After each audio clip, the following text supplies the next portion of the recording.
Hi, I'm Mac McCarthy, and I help people with their breakups. Today we got a great show because we always got a great show because that's the attitude you need to have in your life right now. It's all great. It's all good. So, breakups and relationships. When you watch too much YouTube and read too many books, is that helpful or useful, or does it just confuse the hell out of you?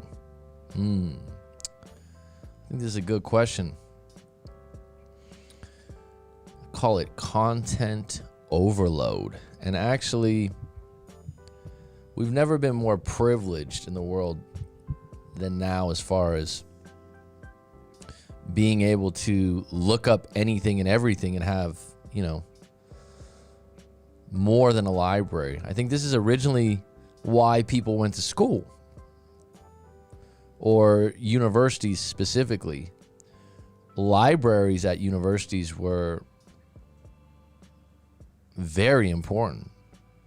This is things are changing so fast, so quickly with information and how much knowledge you can get at the tips of your fingers. It's amazing, especially for someone of my generation, where I remember going to the library, where I remember having to write a paper and get books from the library and copy quotes and write down a bibliography. I'm not even sure if they still do that. It would be more like cut and paste, right? Breakups and relationships when you watch too much YouTube and read too many books. Now, the reason I came up with this topic was I was just in a live call with a past client whom I have a lot of respect for and has made leaps and bounds of improvement on his life and where he's at with women, attraction, and post-breakup. And I was actually just reaching out to some past clients if they want to join the live stream and talk. And some people are a little bit uncomfortable with going on a live stream and talking about their relationships and where they're at. Because, when you put yourself out there on live streams or on YouTube or things like that, you're going to get people that go, oh, this guy's an idiot, or this guy's not, he's beta, or he's masculine, or he's this. Everyone wants to put their labels on of what they would do and what they wouldn't do. And not everyone's got the armor to deal with that. And I get it. So I've been reaching out to some past clients since I've had a few come on the live streams, and it was really good. And so I emailed this guy, and I said, look, let's just talk about how you've been over the last year. And we don't have to do a live stream. I wanted to catch up with him anyways because he's actually one of the favorite stories of a past client. I think it's one of those stories that I really like sharing, and I'm really proud of the work I did with him, and I'm really proud of him. And so that's what sparked this topic today. So anyhow, what's up, T-Mac? Anyhow, the topic came up. We were talking about basically what happened with him is he was your classic nice guy, too nice, a people pleaser. And he would be in relationships. He was newly single after being married for a long time. And the first woman he met her on an airplane. So I'll tell you the story because I don't think he'll mind. He met her on an airplane, and they were, I don't know how far the flight was, but anyhow, I think the woman had some kind of illness. And she was sick and she didn't feel good on the plane. And being a people pleaser and a kind-hearted guy, he went out of his way to assist her, help her out, ask her if she needed water, just being caring, right? And I think they had a layover, and she had been seen, she just happened to be sitting next to him, I believe it was. They had a layover, and he followed up with, did you need me to get you some water? Did you need me to, do this? And he was just the sweet, kind guy that he is. And of course, this woman, come to find out, which you wouldn't have known, was your classic, lots of personal problems. I think she had a alcohol problem, possibly a drug problem, but she She had all kinds of issues that didn't bubble up till later on. So anyhow, he gets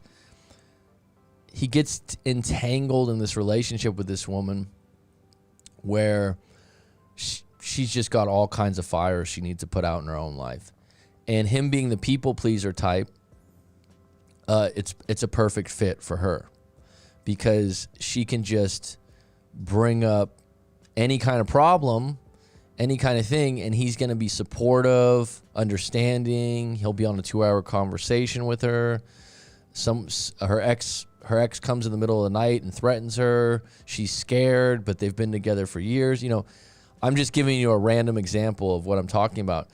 If you're a people pleaser or you're a really nice guy, you're susceptible to women like this because you actually shine in situations like this. You consider yourself a helpful person, and you like that about yourself, and women are receptive to it that need help. So anyhow, he had gotten in this relationship, and I don't remember the specifics because it's probably over 2 years ago that we talked. But it was bad. And he felt guilty. He felt like he had to be there for her. And we ended up unraveling the roots of why he was this way and that he was going to have to cut this woman off. And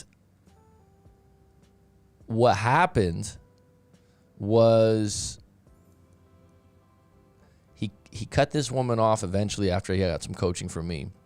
And I say, hey, look, this woman's going to be around for the next few years because she was a basket case. Okay, she was a basket case. She had a lot of issues. Like I said, alcoholism, a past ex that was abusive. I mean, the list went on.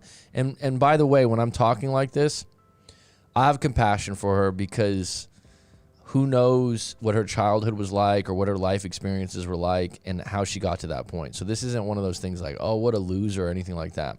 There's a lot, by the way, there's a lot of content out there right now where people make fun of people. And by the way, when I was in my 20s, I was one of the best at putting people down or clowning on people or making fun. I was very clever with that. And it's fun and it's all that.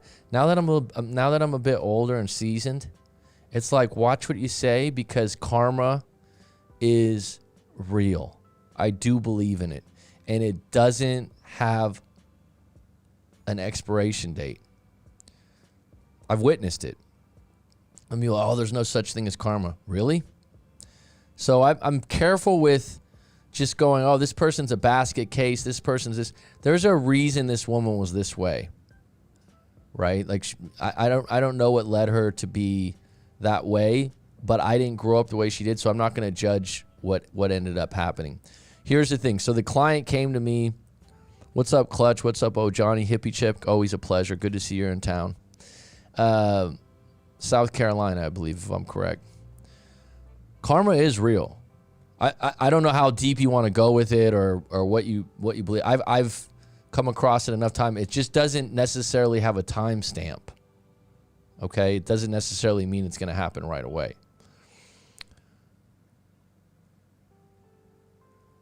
So you're saying something is going to happen to my ex for lying on me and cheating? Maybe you'll never know. Maybe you'll never know. What that is, I don't know, but I do believe in karma. And I'll tell you another thing. Believing in karma is a good thing because if you believe in it, I would hope that you would act in a kinder and more compassionate way in your own life. It's a good thing to believe in. And you're, like I said, there's no time stamp on it though, right? And it also can be an internal thing.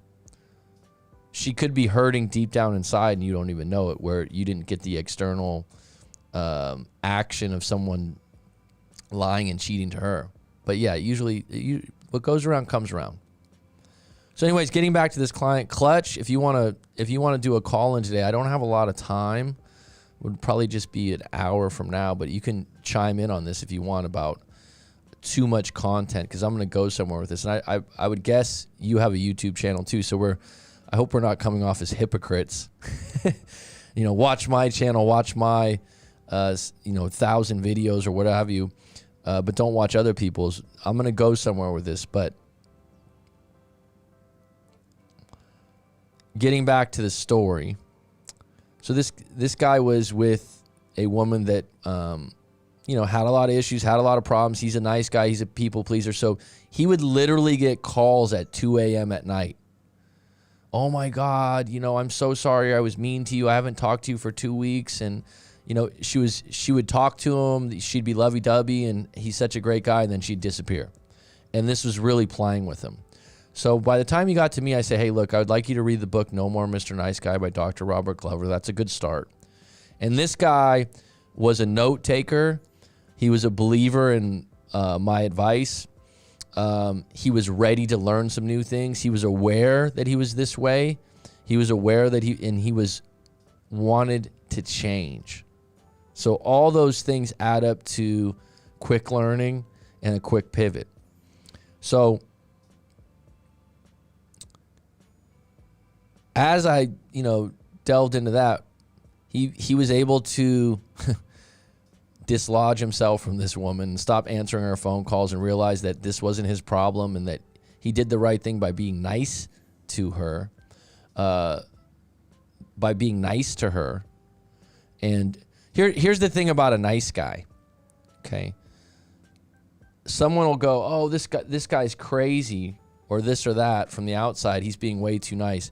If it's in his nature and he likes to be that way, there's no problem with someone being helpful at a airport, right? That's not something I would want you to regret or stop being kind to someone that's ill. When it evolves into someone suddenly projecting serious issues in their own life onto you and entangling them into feelings, then you got to be cognizant of it. So what I'm going to do is Clutch just sent me a message. I'm going to add him on right now. We'll bring him in real quick to this.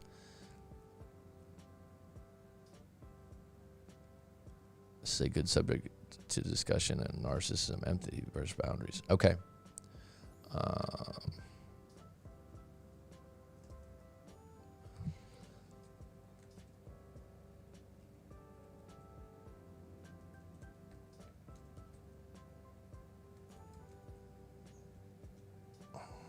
So basically, to round out this story about this guy, he gets through that, and then he starts dating again. And while he's dating, he takes me on for live coaching, a coaching package. This is something I do sometimes. If a client and me have really good rapport, I'll give you a deal that I don't have on the website, 5 hours at $500. So I'll give him that deal rather than $125 an hour. And then I'll commit to like once a week. We can email back and forth a little bit more. So he said, I want to do that. So I'm like, all right, no problem. Let's do it. So I said, but you got to listen to me along the way. So he read that book. He read The Rational Male by Rollo Tomassi. He read Models. He was all in. He was taking notes. He was ready. He was on dating apps. And along the way, he got rejected multiple times by women that he went on a few dates with. Then I've talked about this before on other live streams. He had to reject some women that liked him, which was a really interesting experience for him, because it showed him the other end where some woman was all into him and he had to let her go after dating her. And these, when I say dating, I mean, this was dating apps. This was,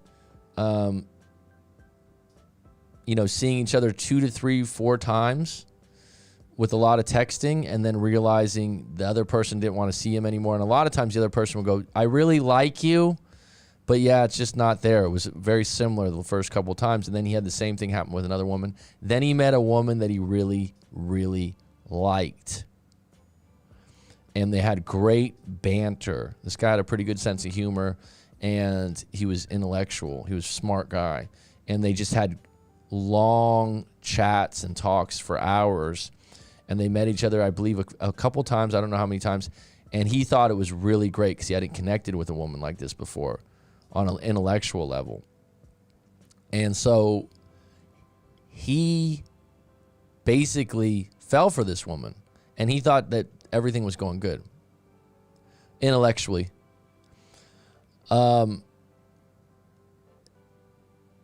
And the conversations were deep, like politics, work, different things like that. It was really deep. It was a good connection, right? Cut a long story short, she ends up saying, look, I have to tell you, I really enjoy talking to you, but it's not there, and I'm going to go back to my ex, actually, and I wanted to tell you. And I don't know how long this was. I can't remember a timestamp if it was 1 month, 2 months, or 3 months, but he was crushed because he thought this was the deepest connection he had built, and it was the same. It was a very similar narrative where the woman would say, I like you, you're a good guy, but no. And he basically took a break from dating apps after that. He ended up meeting a woman that was introduced to him by the woman that rejected him that I just mentioned, that ended up being his girlfriend, and they ended up getting on very well, great connection, rose petals and wine glasses, and just great. I skipped a part in between there where he went through, some time before he met this other woman that he was hurt by the rejection and whatnot. But now he's in a long distance relationship with that woman because of work and some other things, but that's for another show possibly. But when we started talking, he's now in a relationship with a woman. He's read these books. He's gotten to this point now where he goes, I've learned so much. I've learned so much, Mac, but now I second guess myself on certain moves that I would have just made before. Because I'm going, is this me being weak and needy? Is this me being beta? Is this like all these resources that he's digested and got from me or got from other YouTube channels? And this guy's a learner. Now sometimes he gets stuck in a holding pattern when he just wants to text his girlfriend. So tell me if any of you out there at the live stream, we got 12 on deck, 6 likes. I appreciate it. MX, thank you. I'll get to questions and later on. We're going to get a little deeper. I'm going to call up Clutch and get his take on all this. But I thought it was really interesting. This guy, this is years later. He's much more mature. He's got a girlfriend now. He's much more educated on relationship dynamics, attraction. He's read the books. He's done the work. He even went to a men's group. He's done all kinds of stuff. You can see the difference. We did the work together too, but he said, I still sometimes will hesitate on making a move that I used to just make, because then I'm going, well, is this move the old me, or do I want to play this cooler? I think that's a really interesting thing. How do you stay authentic? Maybe I should have titled this. How do you stay authentic in who you are, but also change in departments that you want to change in, if that makes sense? So I'm going to call Clutch right now. Go ahead and answer that question. Do you feel like sometimes you get content online that pushes you in a direction that's uncomfortable, that's out of your comfort zone, but you feel like you have to do it? That you have to do it because this is what it takes in relationships now, and this is what this coach said on YouTube, or this is what this book told me to do, and also there's conflicting opinions in different books. All right, so I'm going to call up Clutch right now. We'll get someone else in on this.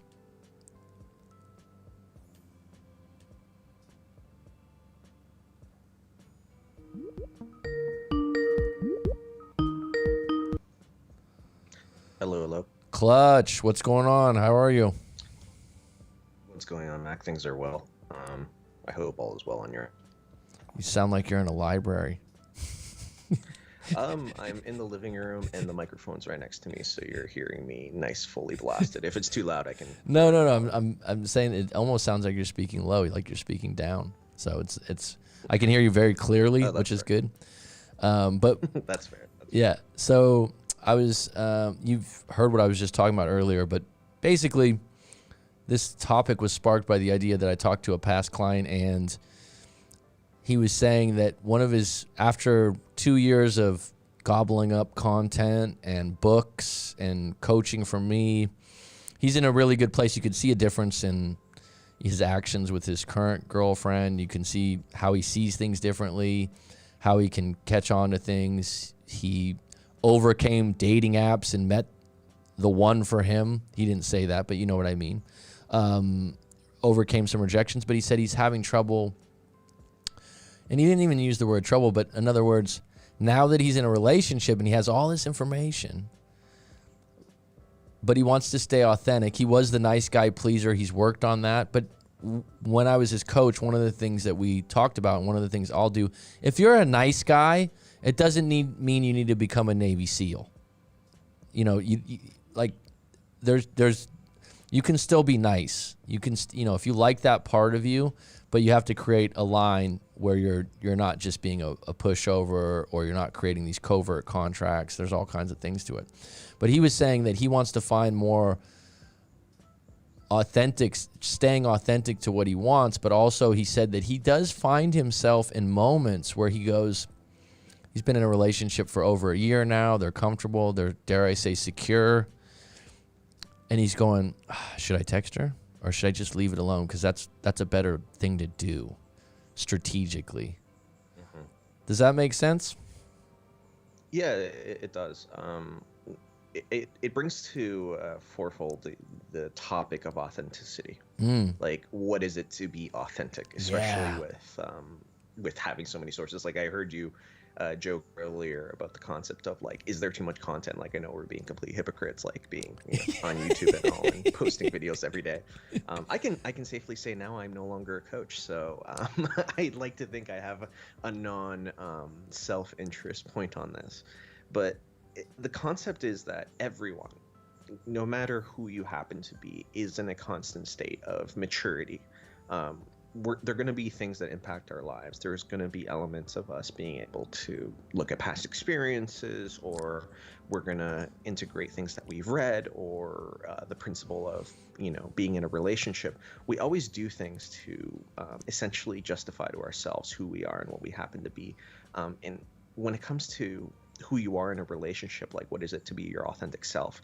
It's something that most men go through, which is, how do I come off as not being so needy? How do I come off as being interdependent, not completely codependent, but interdependent to the point where I can be reliable, but also I'm fairly independent. And what I find is that the more secure the relationship is, the less likely that question's to pop out. But the problem is that when people are in those relationships where there's a lot of hot and cold behavior, and I'm going to try my best to distance myself from attachment styles today. Okay. But the concept is, you're in a relationship where there is a lot of hot and cold behavior, and guess what? If you're in a relationship with an attractive woman, she's probably getting attention each and every day, regardless of whether she's in a relationship or not. So that's going to constantly be at the forefront, even if she doesn't consciously communicate the fact that she's getting attention to you. The fact that that's a constant burden, even in the way that she carries herself in a conversation, is definitely something I've noticed, even in myself, that can come off as insecure. So you have to find that right balance between knowing what your boundaries are versus coming off as too needy or too desperate. Yeah. I agree. I think that people don't realize that all the content you take in, Netflix, YouTube videos, and we have a choice. But in the past, you didn't realize when we grew up with cable TV and you had 5 news channels, right? You had 3 choices for local news. That's it. Everything's changed so much. Now we have hundreds of outlets, right? Hundreds of choices, hundreds of things. There's still certain things that are being pushed our way, but everything you take in is affecting your decision making, I think. Especially what you tend to watch more. But when you get on these out of a breakup, you get at a point where you're, all right, I'm going to go down this. It's more than a rabbit hole, right? I'm broken up. I want to get some information here. I want my ex back. It's like video. And then, people find me or they find you and they tell you why they like whatever. But they've watched hundreds of videos. people I know have watched maybe thousands, and they keep watching them. But it gets to a point where some of these points that they're coming across, well, that's not what the other person said, or that doesn't make sense. And so you get lost at the point of where, what did you want to keep about yourself about the breakup, and what do you want to fix? What's the problem? Because then you get lost in this idea of, do I have to change everything about myself? And then what I would add to that is like, allow yourself to make a wrong move, right? Like I think that by going to the coaching and the YouTube, like, people ask me for direct advice. I'm sure they've asked you for direct advice. I got this text. What should I do? Okay. Absolutely.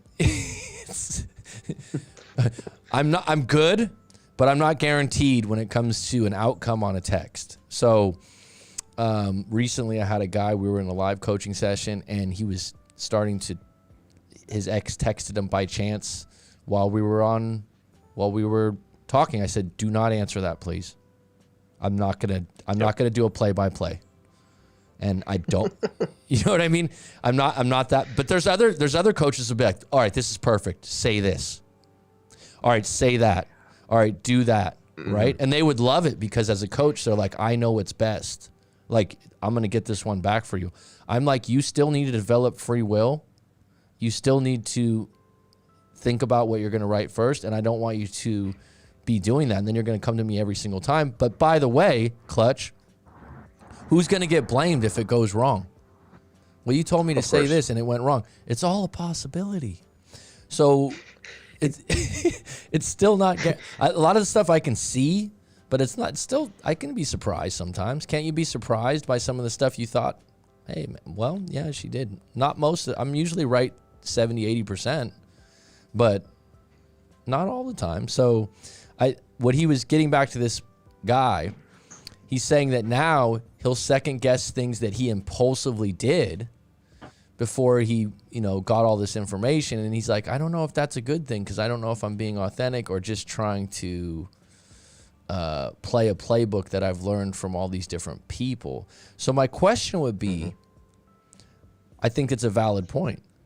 My question would be, are we better off considering, after combing through all the content, I got one coach, I got one book, I got one, narrow stuff down a little bit and stop searching after that? What do you think about that idea?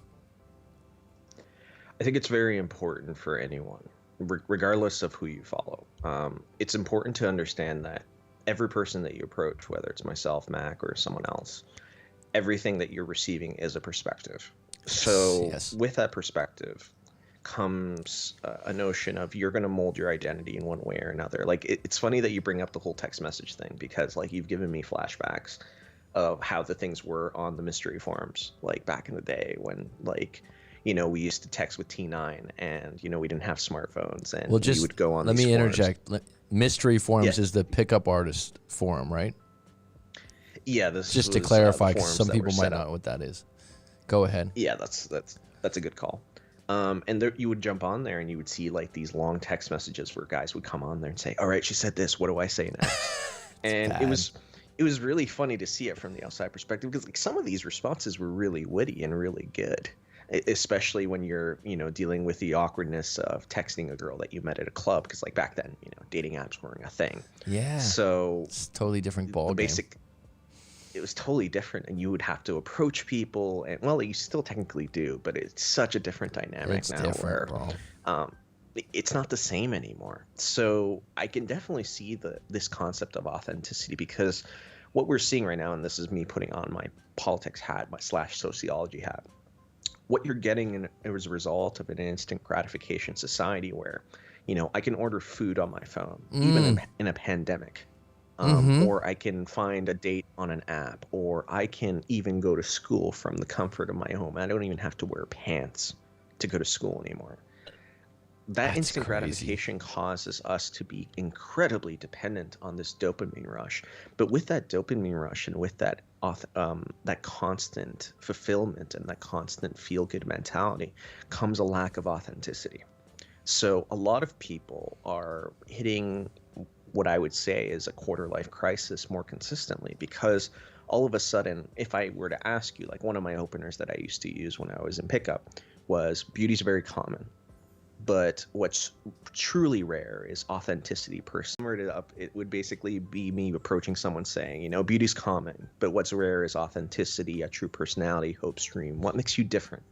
Like, what is it outside of what you do for a living and your looks that makes you unique? And you direct that question to the woman. Exactly. Got it. Now, what that does is it opens up a whole new ball game, because assuming they're not too drunk or, you know, too out of their own ego, people are very authentic when it comes to opening up, and you know, you can build quite an emotional bond that way, because all of a sudden they have an emotional attachment to you.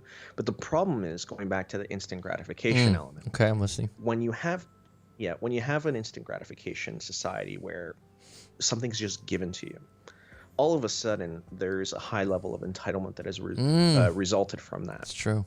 And when it comes to both men and women, because we're both equally associated with it, there comes this notion of we just expect things to be there. And when it comes to authenticity, small things like boundaries, for example, like me being a nice guy, whatever reason it is, I'm used to that instant gratification. Either I grew up in a fairly codependent household where, you know, I was essentially molded to be someone else's servant. That's a very barbaric way of looking at it, but essentially that's what it is.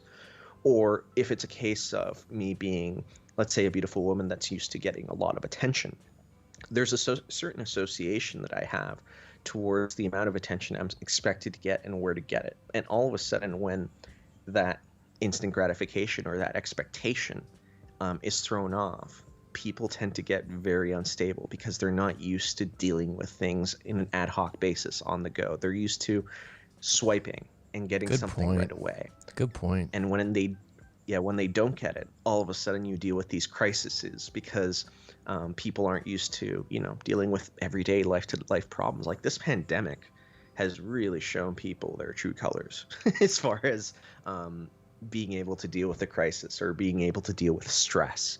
Like, stress is a key indicator of, you know, what kind of boundaries you're willing to put up in order to survive. And what I found is that a lot of these people that come to us are coming to us not because they lack ambition or even that they lack authenticity.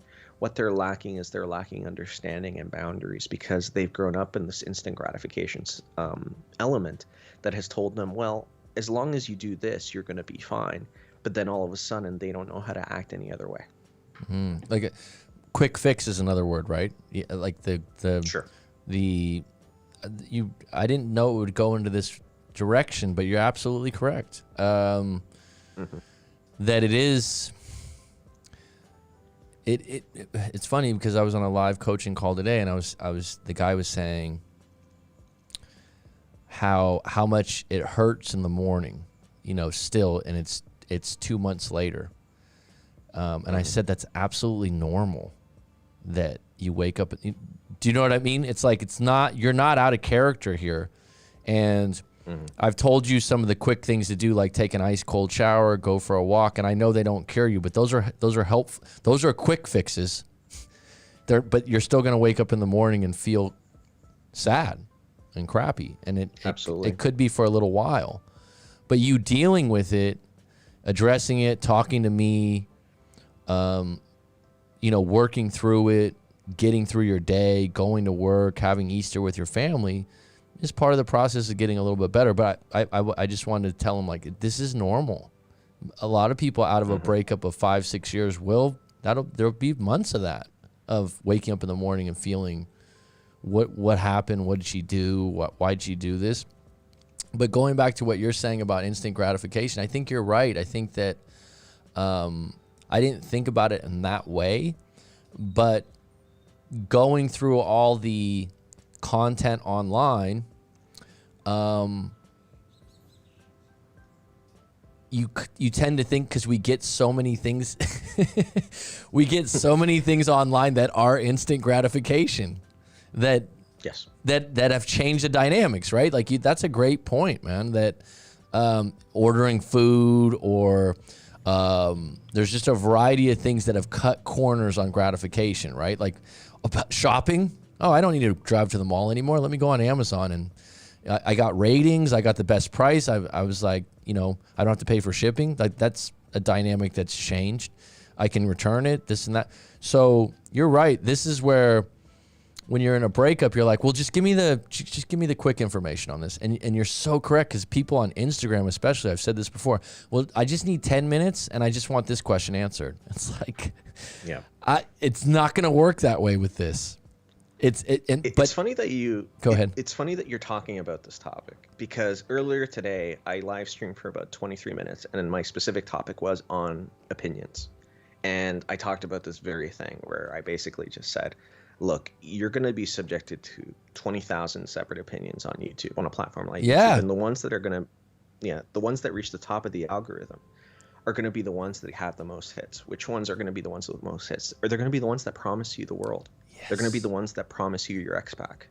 And in order to deal with a loss, no matter what it is, whether you get the X-Pac or not, when you're dealing with a loss, you're going to do anything and everything to remedy that solution. You're going to try to fix that void as much as possible.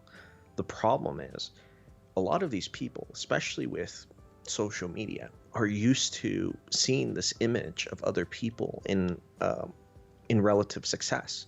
Look how beautiful I look on this beach. Look how amazing my six-pack is. Look how much money I've made.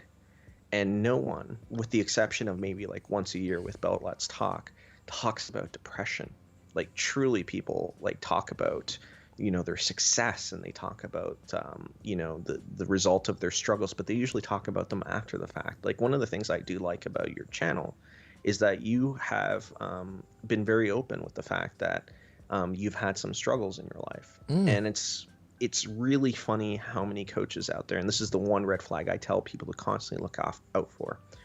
If you're dealing with someone, whether that's a coach or a therapist, that claims to know all the answers and has never admitted a flaw, like, you really need to be really looking at where you're getting your source information from. The saying, if something's too good to be true, it probably is. Yeah, that's a great point. I guess that's because I've witnessed, being in sales and being in real estate before, living abroad and meeting a lot of different characters, a lot of people that are phony and that you identify right away, and it's kind of like, okay. But yeah, I definitely do say that. I've even made the statement more than once, hey, sometimes I have to coach myself. I got bad days too. And I have to check myself. Hey, are you giving yourself the same advice you'd give someone else? It's like, it makes you a better person in that way. It has for me, because I have to hold myself to a higher standard when I'm giving advice to other people. But going back to this, man, it's so true, because I think that's correct about the instant gratification and the quick fix, is that those are what's going to go to the top of the algorithm. But that's actually, even people that think it's a little bit fake, they still gobble it up because it's what they want to believe. And then they'll come to me later on, or I wish I would have found your channel earlier, because I went to so-and-so's channel, and they know they got duped on a, get your X-Back package, do this, and this, and this will instantly get them back. And it was even today, that same client that I'm talking to today, his ex has come back in the picture after no contact, and he was referring to, well, it worked. She contacted me. Well, here's the interesting thing. It worked because you stuck with it, and you've been able to process the breakup for 6 weeks and actually look at the flaws, rather than just get her back in a week and just plug the hole. So now when she's been contacting, you're noticing that here's the worst part, or the part that people don't realize. We've talked about this before. She's the same person. The same problems are there. So you're not really changing the dynamic. Hopefully these 6 weeks have made you realize, do I want to get back into this? Because getting someone back doesn't necessarily mean it's going to last. And so that's where the quick fix thing is, and the instant gratification is.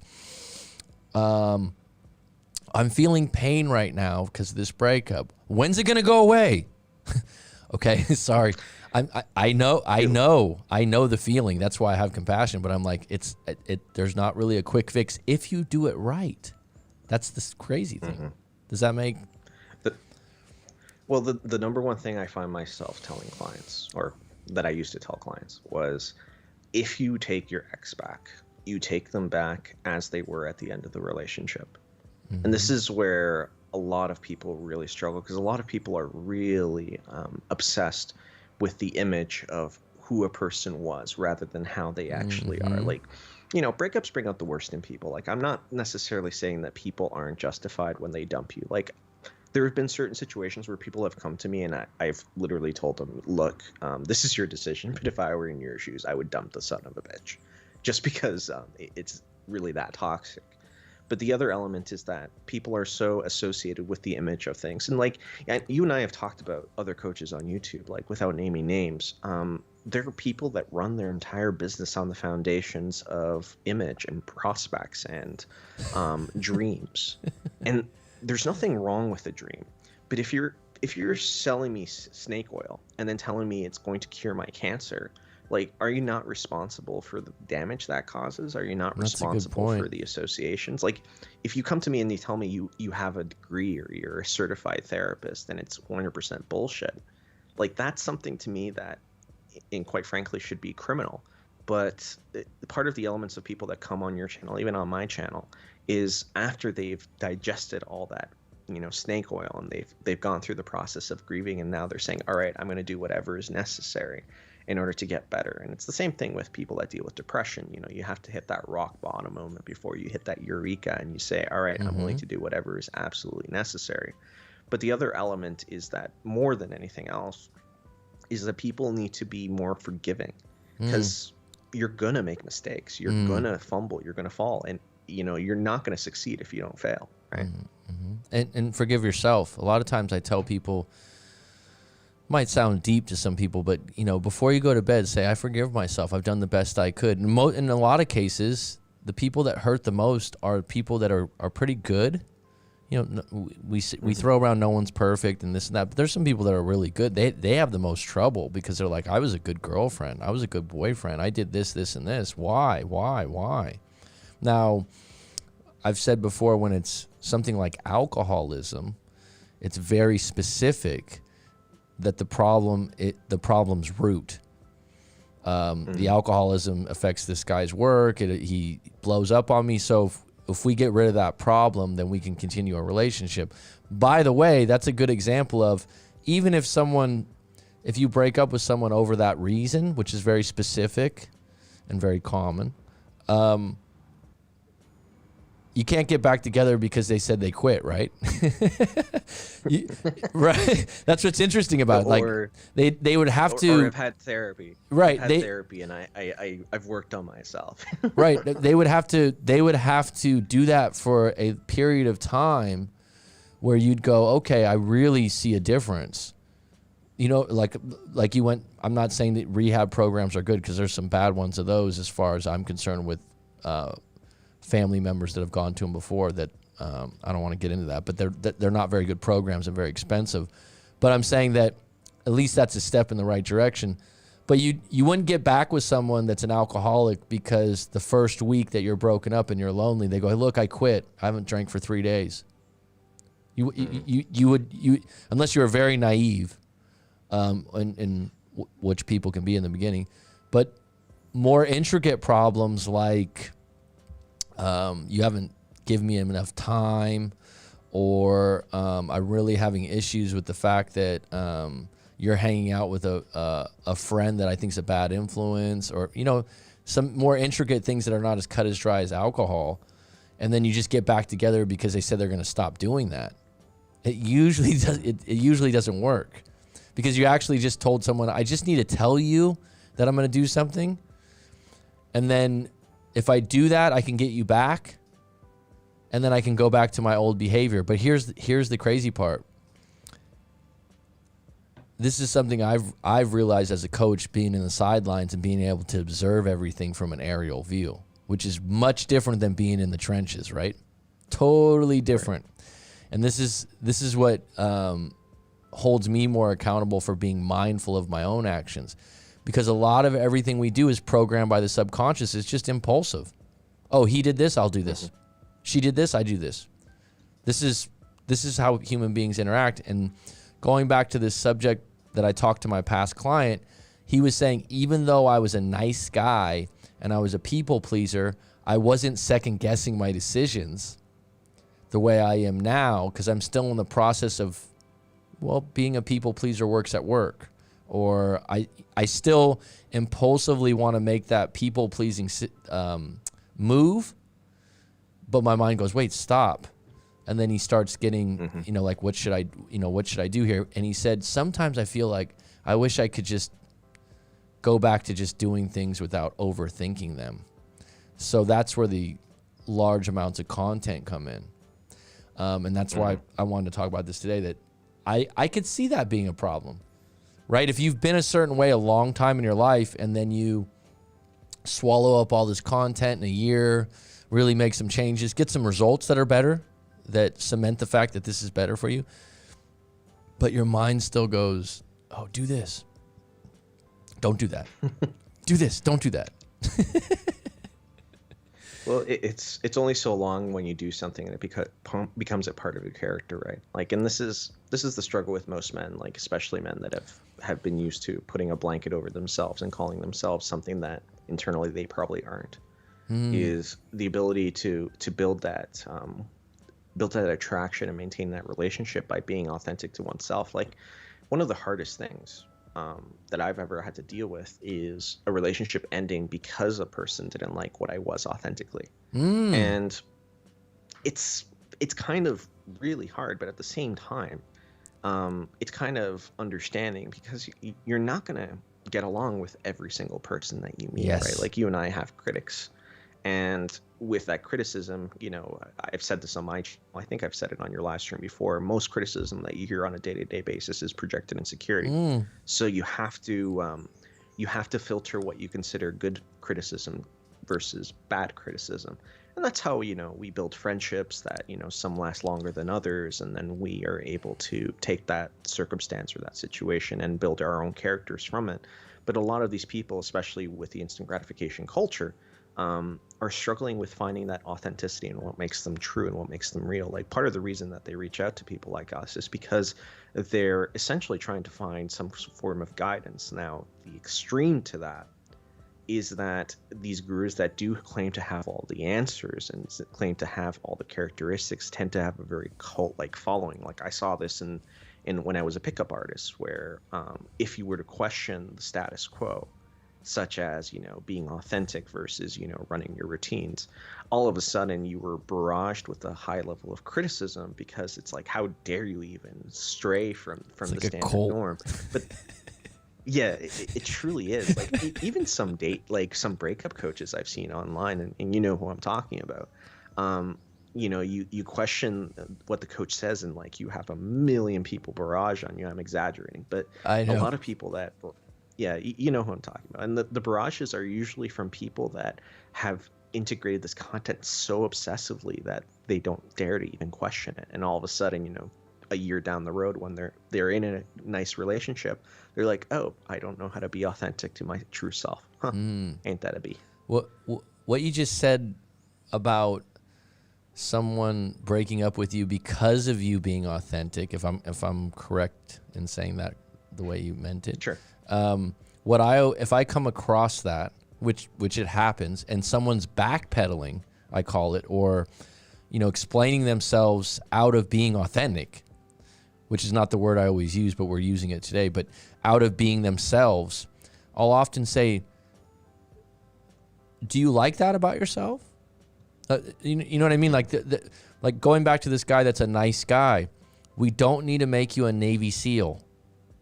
Okay, like, you can still be nice, but we need, but you need to be a little less weak and over the top, where you're, you know what I mean? It's not so simple just to become masculine right away or something like that as preferred. You're just beta.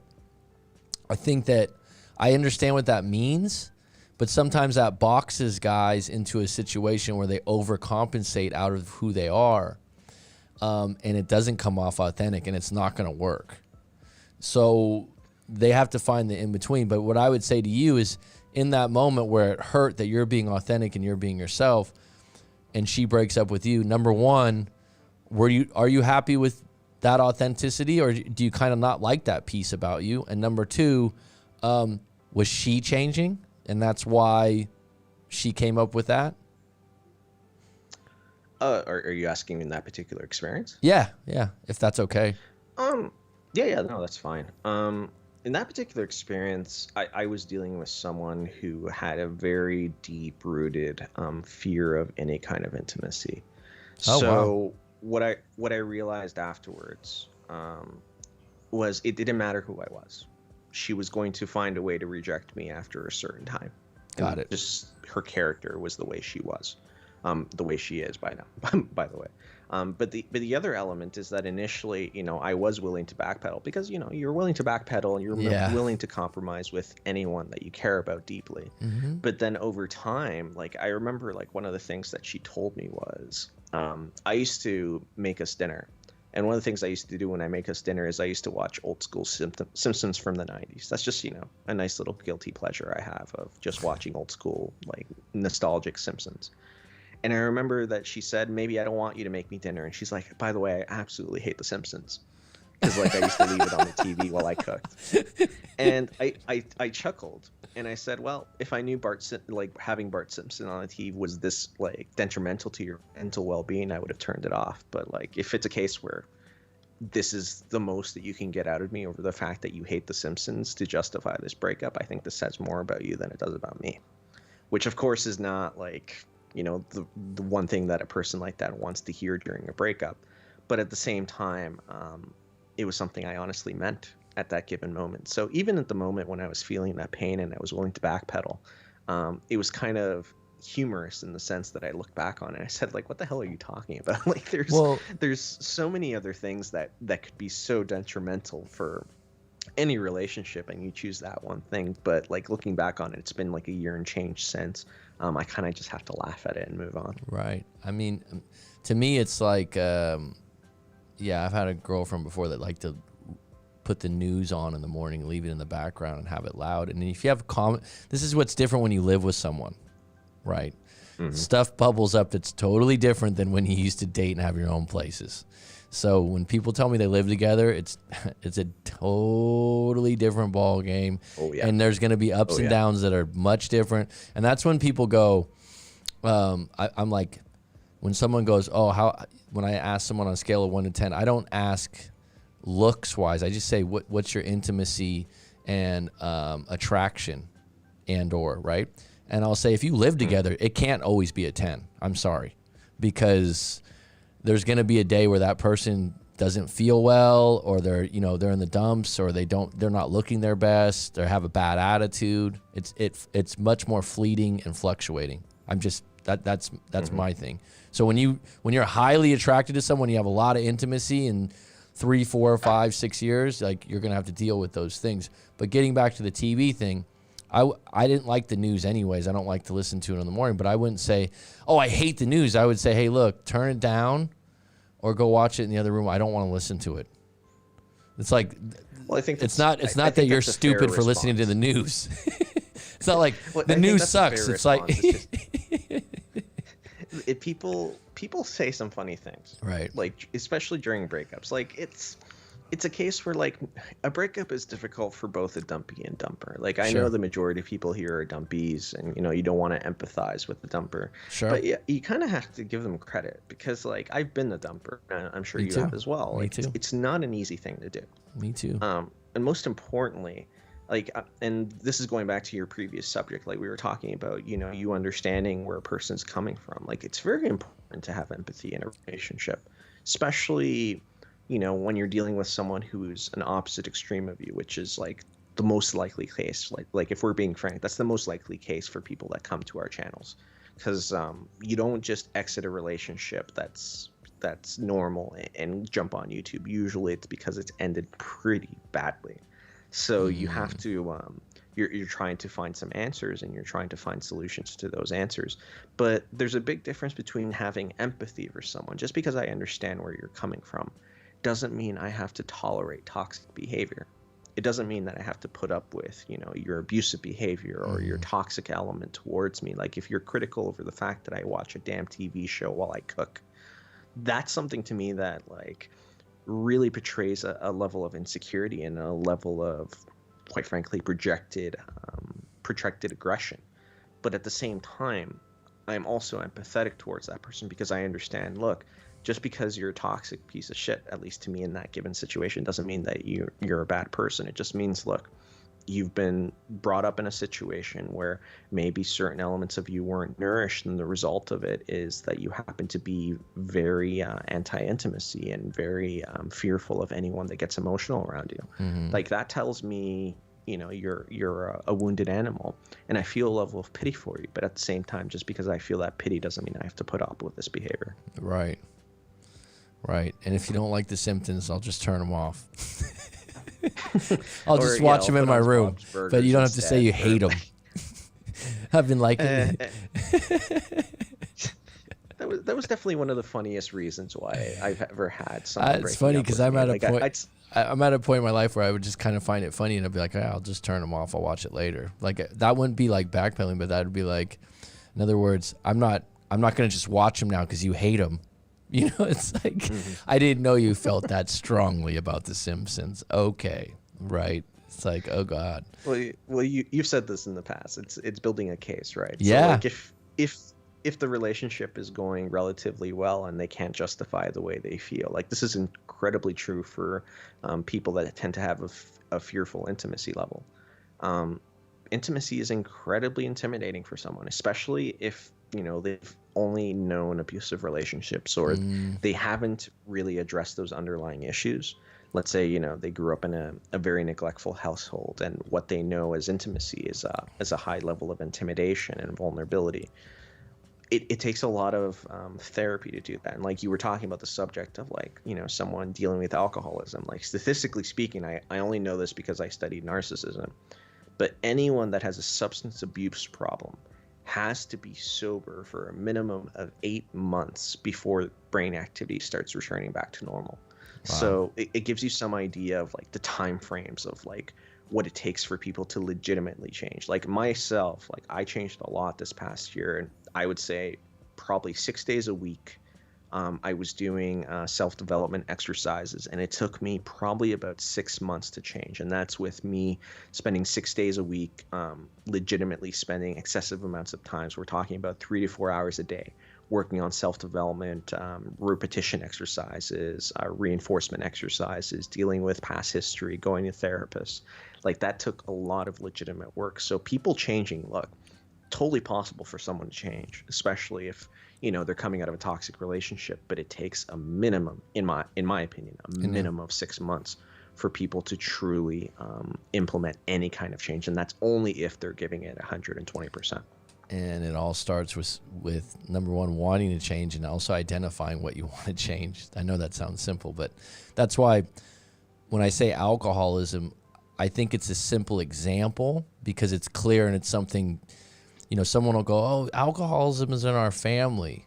Yeah, I think it's in almost every family. If you look at an uncle, an aunt, or a grandfather, and you know what I mean? I'm sure there's more than others, but when someone says that, I'm like, it's in a lot of families. And so that's why when I always mention that's a very clear thing that people can relate to, as opposed to other issues in relationships that are someone might not identify with, like, oh, like, why do you care so much about that or this, or values lining up. But I wanted to ask you about something that you said earlier, and it would be a good topic to talk about, but I kind of want to ask it right now because I think it's so important, is sure communication is not just with your partner in a relationship. And this is something I've developed just from hearing so many people talk as a coach. This idea of projected insecurities and how to identify when someone is projecting onto you their own insecurities. And I'll give you an example. Recently I had a client that's their ex is contacting them back through texts, and he didn't respond, and then he gets Well, I understand it's really hard for you, kind of a text. And to me, and he's like, what does that even mean? So it's like, it's hard for you right now. I know. Like, I have pity for you. This is why you haven't responded to me a couple of times. Translation, I'm hurting too. It's hard for me, but I don't want to say it. Right? Right. So how often this happens sometimes where you don't realize that. I know when I was younger, I didn't even understand that concept. Projecting, someone's projecting their insecurities on you, because when you don't realize that, people are getting out in front basically and going, before you can attack me, or before you can, find my soft points, let me get you. And then that way you don't, then you're just on defense. And I feel like now it's almost like I see it so clearly all the time. I don't even know if it's good, because it's so prevalent. Do you know what I mean? Just with people I know. Do you know who? Go ahead. Do you know who the worst people are when it comes to that? Who's that? People with a psychology background. I have found. What do you mean by that? Because elaborate what you mean by the worst about that. About identifying it too much, or dealing with projection, especially projection. Because like the thing with someone with a psych background, and not to disrespect anyone who has that degree. No. It's just the element of, if you've been conditioned to analyze every aspect about another person, but haven't conditioned yourself to reflect on your own insecurities and your own imperfections, it's very easy to find a formula that will fit your narrative. Like one of my best friends is a psychologist, and him and I have had a really bad disagreement regarding the response to COVID. Like I've told you on our private call, don't trigger me with COVID, because like I deal with risk management. So I'm used to dealing with those numbers, and I'm used to coming up with those calculations. But the element in his particular case is that he's like, well, this is what I believe is true. I'm like, I get that, but math and risk don't care about how you feel about this particular equation. And it's very easy for him to build a case, and like, without going into too much detail, he built a case against me, and then started attacking me with things that he's known have triggered me in the past, such as the fact that I don't have a relationship with my parents. He said, his comment was, "Oh, you're attacking me. This is exactly what you did with your father and mother." And of course, my immediate response to that is, I see what you're doing. This is a boundary violation, and I'm not going to let you get away with it. So I'm going to choose to walk away from this conversation. And this is where interesting. It's a very good point you brought up. How can you know what the difference is? Well, the truth is, you might not know. What you do know over time is that you have relative experience, and as you start gaining a foundation of self-perseverance and self-confidence, you're going to start embracing boundaries, which is a big thing, especially in a relationship, like an intimate romantic relationship. Like, boundaries are hard to implement. Yeah. Especially if you're with someone who is in a constant crisis. All of a sudden, I've associated the value to myself through the help I give this other person. This is the definition of codependency. But the other element is as well, once you remove yourself from that situation, and much like that drug addiction that I talked about, you have to be removed from it for a certain number of months before your brain starts balancing out. And once your brain starts balancing out, that's when you're going to start acting rationally. This is why no contact's a thing, by the way. No contact has nothing to do with getting the ex back. It's about getting you in a mental state where you can look at things with an element of being disassociated from the problem. Rational logic. And this is what... Yeah, exactly. This is what most people struggle with. And what I find when it comes to projected insecurity especially, you have people that are unable to disassociate with the problem, which everyone does this, including myself. Things that I'm critical in other people are secretly things I want to change in myself at times. Not all the time, but at times. I'm smart enough to realize that. I'm smart enough to work on that. So like one of the things I had this past year that was a big joke is I used to have really bad road rage whenever I drove in LA. You can imagine a city like LA. Sure. And what I found is the reason I get so upset is because I see the other drivers as being reckless on the road. And then I look to myself, well, where am I being reckless? And at the time, I was being reckless when it came to my career, and I was being reckless when it came to my physical fitness. And all of a sudden, I started addressing those things, and the road rage went away. Really? So, yeah. So Interesting. the element there is that whenever we get upset at something, like I think I've spoken this to you, anger is a secondary emotion. It isn't associated with a primary instinctual thing.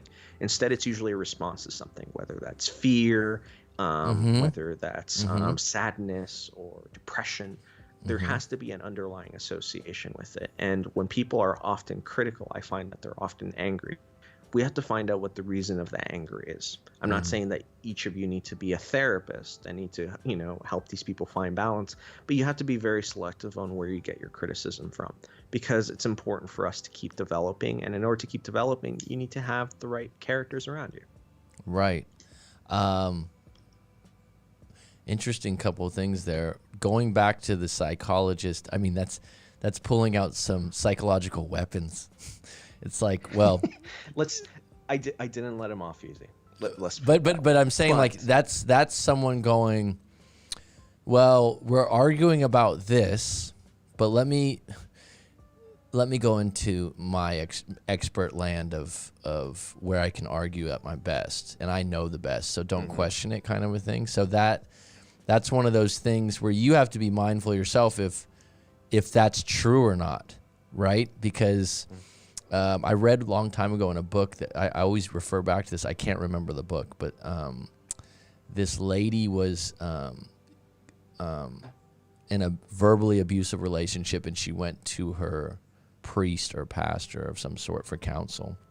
And she was like, he said this about me. He said this about me, and that's not true. And he said I stole. And he goes, well, if I called you a chair, what would you say? And she was like, I remember reading this so vividly. And she was like, what? And he goes, would that be true? Or would you just think I was crazy? And she was like, well, I'm not a chair. And he goes, well, are you any of the things that this man's calling you? And I thought, wow, that's interesting how we can't do that in an emotional argument sometimes and just go, it's up to you what you want to think. That's not true. And it's actually something in Thailand. Some people communicate sometimes. They won't engage further. They'll say basically, well, that's up to you if you want to think that. And it's such a neutralizing set of words, right? Because it's just going, I'm not going to give you any power on that. I'm not going to say that's true, because I don't believe it to be true. But getting back to the projection and insecurities, that's really interesting that you found it's not necessarily about the driving. But I do think in my own life too is someone will do something wrong, and in my head I want to blow the whistle, I call it, where I tell everyone how wrong this person is. Look what they did. And someone doesn't care as much as you do, right? They think that they start thinking of solutions, and you're like, but they did this wrong. But then you think, if you start to think what you just said, and you go, where have I been similarly wrong? It's like, I think a couple of years ago, someone in my sphere of influence or community lied. It was a big lie. It affected something at my house and whatnot. I don't want to get into it because I'll get pissed. But it was a lie from an adult. Like, this is an adult person, right?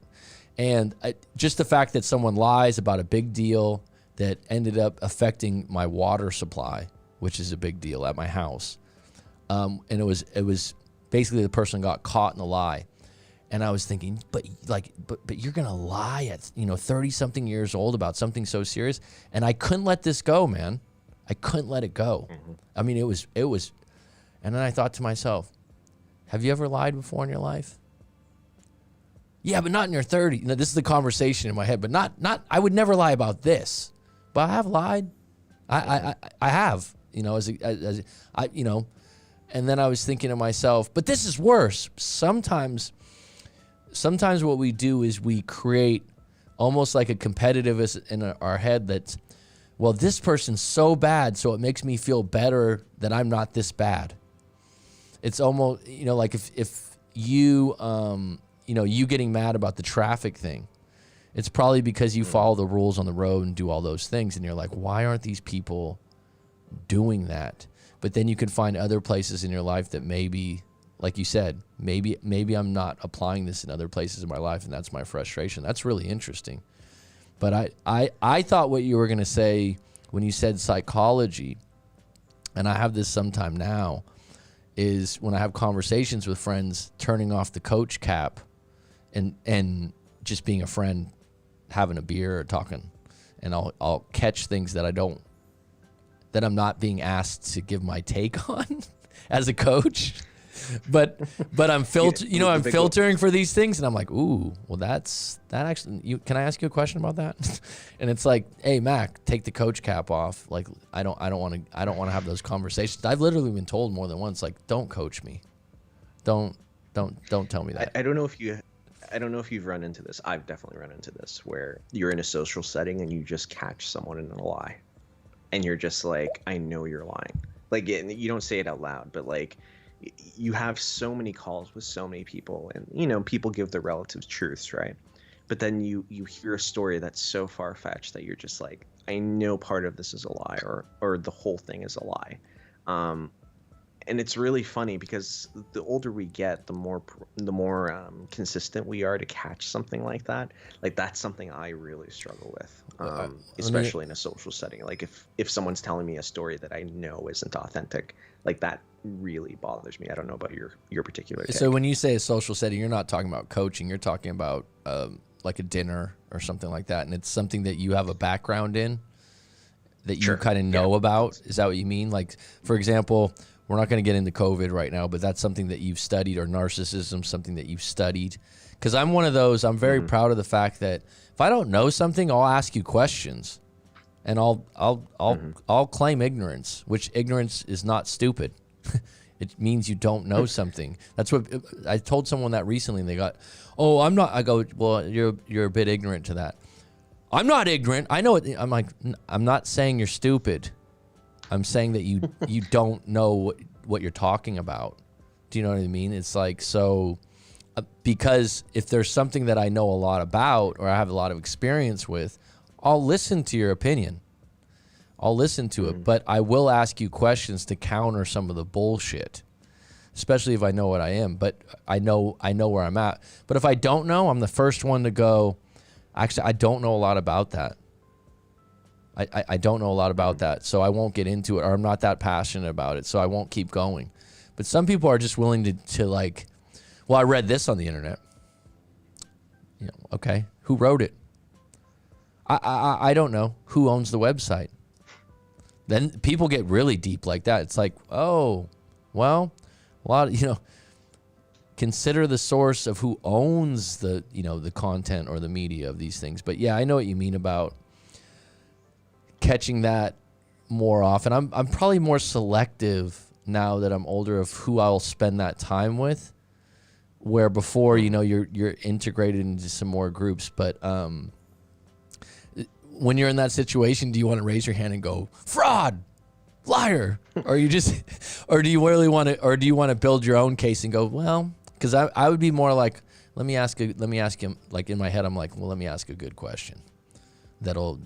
I won't go that far, but what I will do is I'll make a mental note of it. So the thing with me is I'll make a consistent basis. So like over like a period of like a couple months, I know who I can trust. And this is where like that has to do more with a boundary on my part, because like, given my upbringing, like my family wasn't trustworthy. So anytime I provided them with a level of something that was really intimate or really vulnerable, like it often got repeated. Like even now, the girl I'm dating here in Chile, I took her to a family event last year, and I bumped into my aunt, who just happened to be in the country at the time. I didn't expect for her to be there. And they were taking photos, and I specifically told her, don't share these photos with my direct family. And the photos got shared. And it's a case of, look, I can get angry over it, or I can make a mental note of it, so I know for next time this person's not to be trusted. That's maturity to go, I can't control their actions. I'll make a mental note, and I won't do that again. And exactly, you just told me who you are, and I kind of knew who you were. But now you double stamped it. You made it official. So yeah, that's part of getting older and not being so vengeful and upset. Because I've had things in the last year or two where my mind will circle into something happens or you get upset about something and you get that vengeful creativeness flowing through you. And you go, oh, I could do this or I could do that. And you hold back, and later on you're like, good. I didn't want to give my energy to those kinds of things. So we've kind of gone all over the place like we usually do. But when getting back to this main topic, though, do you think that, when people watch too many books, because I've even had people tell me this about self-improvement, which is not necessarily directly related to a breakup. Someone can go through self-improvement for a variety of reasons. And it's interesting when you said quarter life crisis, did you mean 25 years old?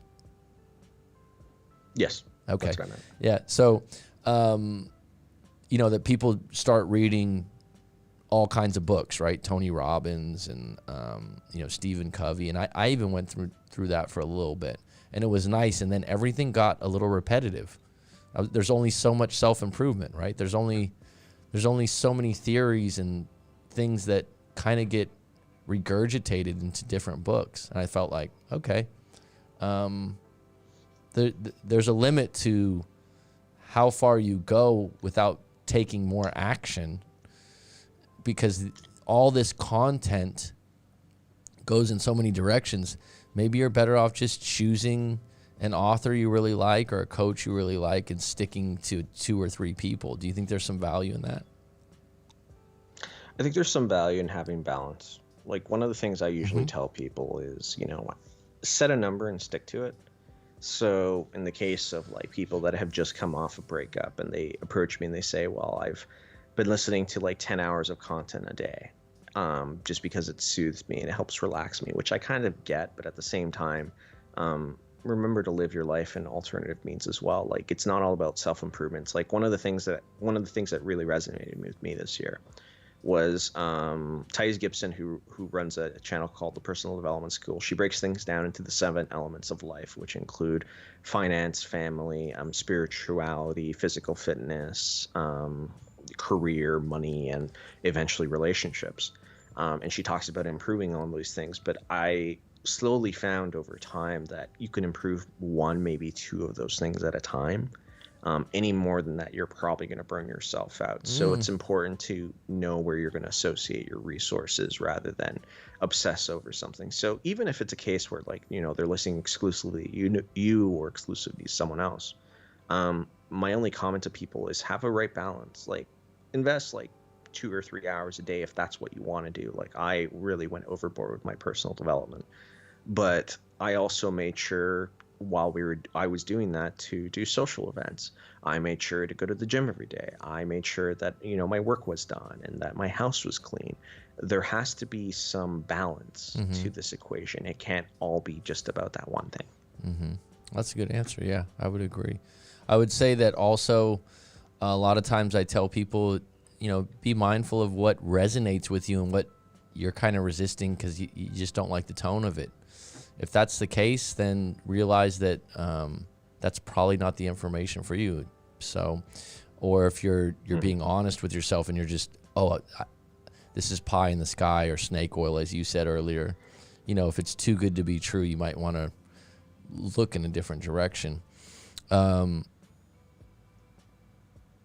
But I definitely could see where someone can get into a point where they're talking to too many coaches and talking in too many books, and then they don't know what to do because they've gone in so many different directions. And that's what I would say too.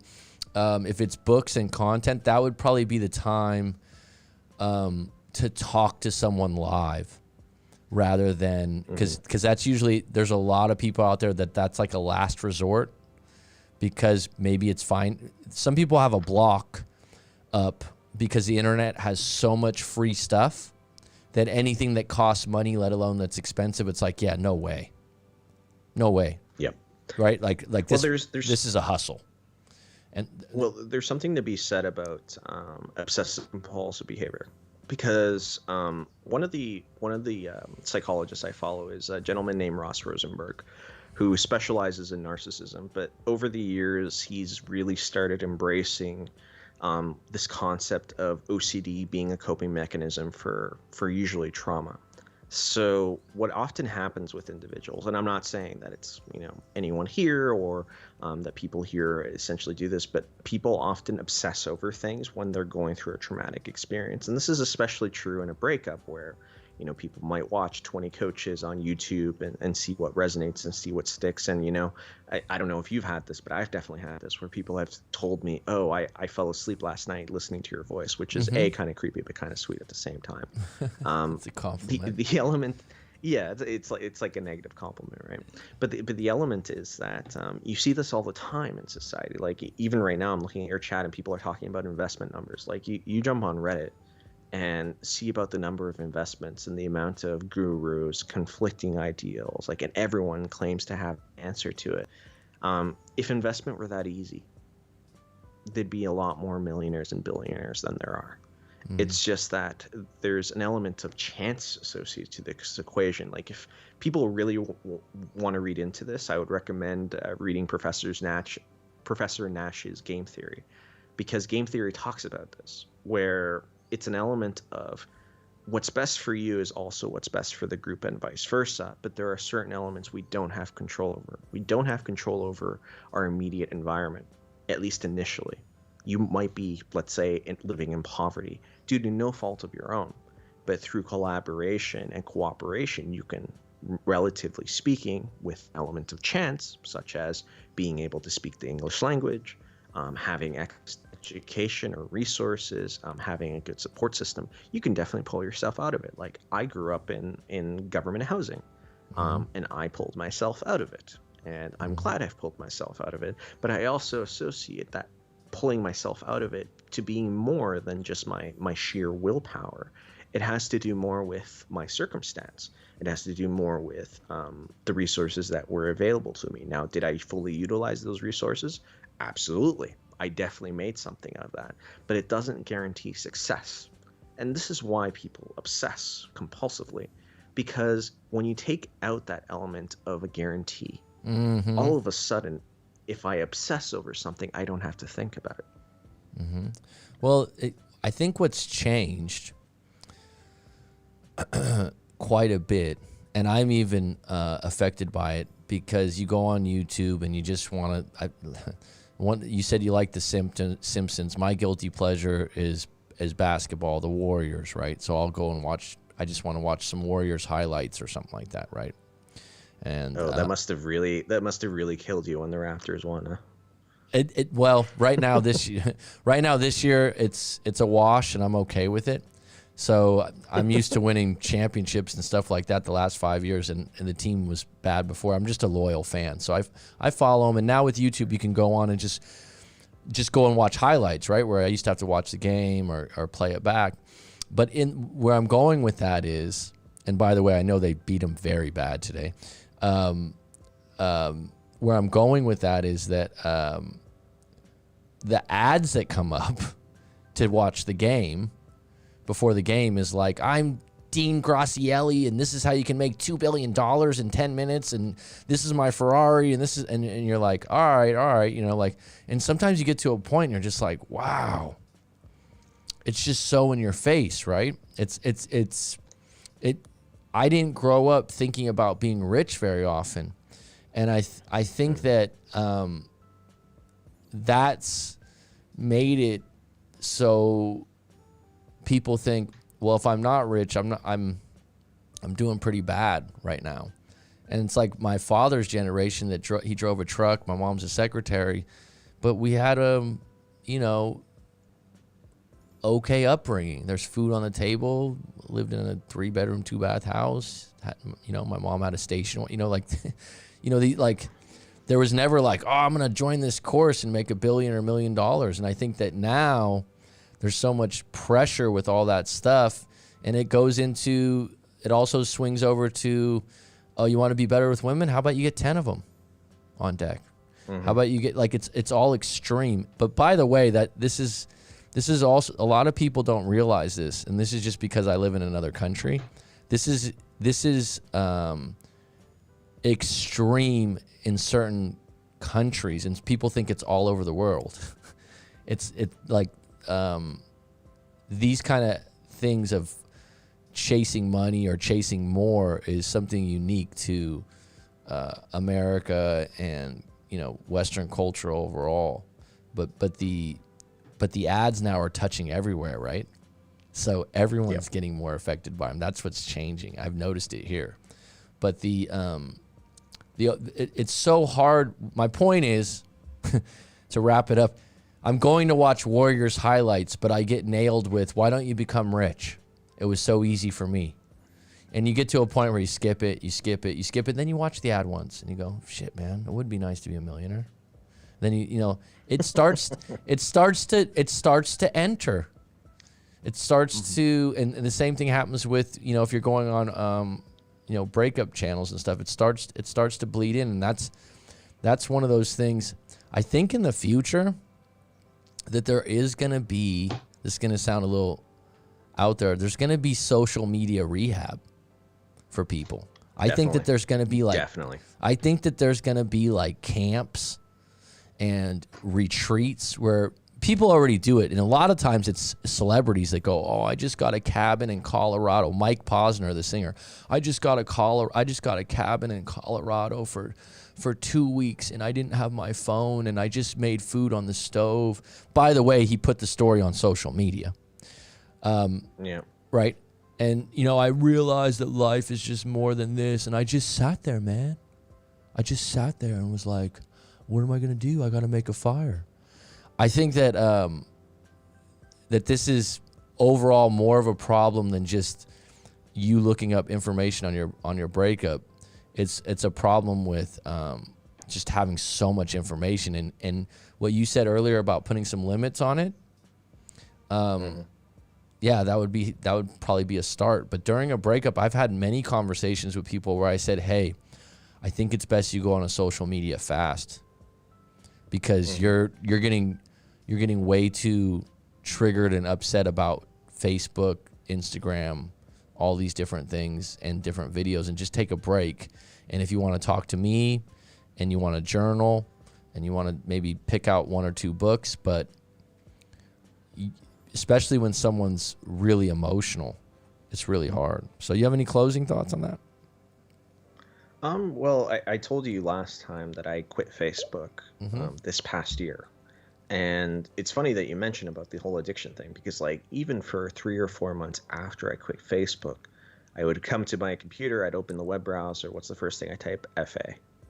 It was just instinctual. Like I haven't had a Facebook account in so long. And even now, like it's an element where, I'm constantly tempted to jump back on it. But the other element as well is that we're in the midst of a transitional change. Like the pandemic has really brought this to the forefront, where people are starting to realize that the persona that is being projected online is not the same as the persona that's being projected in real life. What you decide to do, particularly when it comes to the people that you surround yourselves with, because we're all products of our environment. Yep. Even my like last relationship where things ended pretty badly, I will say like my further element, specifically my physical fitness, definitely benefited from that environment. But the other aspect is my authenticity suffered, because you can't be around individuals that have no perception on admitting a flaw or being human for that matter. Like there's so much emphasis, especially on YouTube, of projecting this element of being perfect, of projecting this element of not making mistakes. Like I consider myself very successful in my career, but I spent this past year underemployed because of circumstances under my control. Does that mean I'm a failure? No, it means I went through a failure. It means I recovered from it, and thankfully I had a skill set such as coaching where I could keep things afloat. That's an element that can only be taught with experience. And you can read a million things in a book, whether you're following Tony Robbins or anyone else for that matter. A book's not going to teach you how to feel in those circumstances. A book's a guideline. It's like having a cheat code. It's nice to have, but it's not going to play the game for you, and it's not going to win the level for Good you. What's point. actually going to win the level is you processing through the level with maybe some guides. But if you have 20 guides in front of you versus having a guide that just gives you a unique layout that you agree with, you're probably going to be a lot more successful. It's not necessarily me or you that had to be the advisor, but when you get too many different people, it can throw you off. So I do have to wrap this up. This has been really good as usual. I think that you and I are planning on having a live stream on your channel this coming Saturday. No, next Saturday, right? Next Saturday, the 10th, yeah. So I'll send you details on that, but let's set it up for Saturday, same time as before. Okay. And then, of course, we'll talk about collaboration, because I want this to be both ways, and especially now since I've stopped coaching, Sure. Sounds great. Sounds great. I appreciate you coming on today, and have a good sleep. I know it's late over there. Yeah, enjoy the rest of your Saturday. I hope you have some good plans tonight. Thanks, bud. Take it easy. I'll let you go. All right, you too. Bye-bye. All right. Sorry, folks, in the live stream, I didn't get to any questions today, but it seems like there was a lot of personal talk about different things, which is fine. Live stream, you can talk about whatever you want. Keep your eyes on the Discord, because that's where I usually say I'm gonna do a live stream if you weren't aware that it was going on today, and post any questions there or topics you want me to cover. But otherwise today, I think earlier on there was a couple questions. I just want to say, T-Mac, you've been highly active. I'm really sorry to hear about your real estate deal and your money problems or worries. Rob IS, Guardian at the gate, always on deck. You're always appreciated. If this was the military, you'd be definitely getting the Medal of Honor in my book for the live stream. MX, welcome as always. Double D, Baltimore's finest. Stephanie TV, it's been a long time. I believe I did see you ask one question. If you're still on, do you ever get over? Is there sometimes when you never get over an ex? That's a choice. So I would say that, is it possible? Yes, but it wouldn't be possible without your actions and without your mindset being in that way. Soulmates will always find their way back together, I truly believe. Okay. That's a belief. X word is so toxic, period. Which is Elena P., Miami's finest. Elena P., Elena P., maybe answer this if you're not still on. Have you seen this new podcast, Fresh and Fit, in Miami? I'm going to talk about that one day, because a friend sent it over to me. And so I was going to talk about that one day coming up. Who else do we have in here? Stephanie T. I feel like I take one step forward and 3 giant steps back. I am now realizing I will never completely be over that person, and that I have to learn to live with these things. Stephanie, I would highly recommend, I've told you before, let's do a live coaching session. Let's talk about it.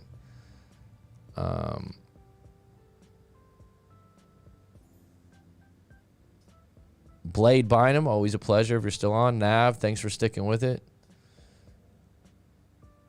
Roller Girl, always a pleasure. Oh, Johnny, New Jersey's finest.